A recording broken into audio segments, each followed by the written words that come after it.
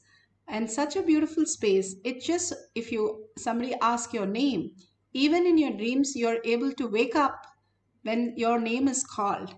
To that level, your name is imprinted in your muscle memory, biomemory, in such a beautiful space that you hold for your name. Same way, all these space, I am Paramashiva, when it is that depth, it will simply manifest as reality. More and more you are in manifesting power space and understanding every minute of our life is power manifestation. And when you surrender to your identity, simply you start manifesting as reality.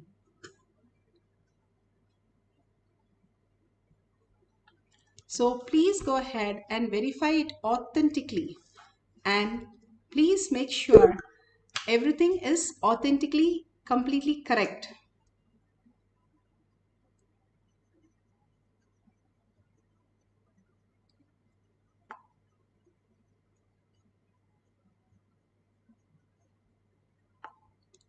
So once you verify, now we'll go to the next.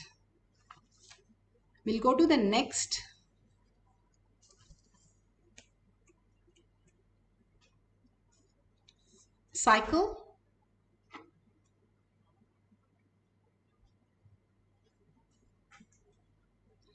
And let's start. You write your questions again, have a partner. You can have one more cycle of manifestation. Again and again, we surrender to Bhagavan's lotus feet. Simply we can align to the highest reality.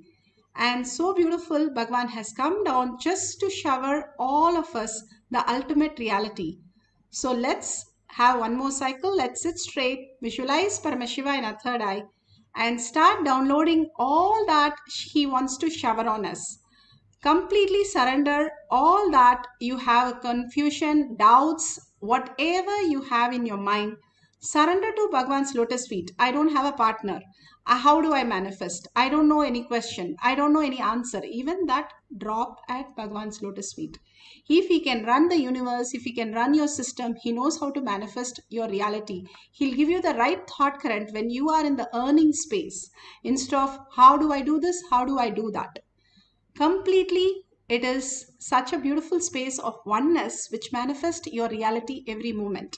He teaches us every moment to manifest that reality, bring us back to that completion space that he is manifesting that space also, and not our logical mind.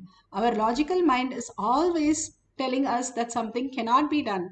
And Bhagavan is always giving us possibility. Even the impossible things can manifest as our reality. So please go ahead and sit straight with your head, neck, and spine in a straight line. And remember Paramashiva in your third eye again and again as Parashakti, her smile, her showering, her boons, her initiations, her enjoying each one of us, and everything, the oneness itself with her as herself. Sit as Parashakti. Whatever she tells, just note it down. It'll be perfect for manifestation. Let's start the second cycle. At the end of the second cycle, you can share with the Paramashivoham. Om Nithyananda Paramashivam. Om Nithyananda Paramashivam.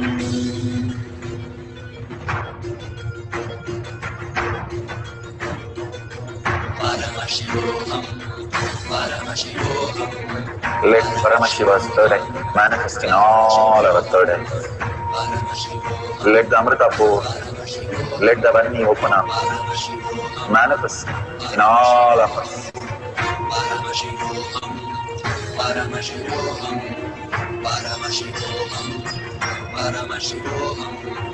Let Paramashiva overflow, manifest the powers in all our third eyes.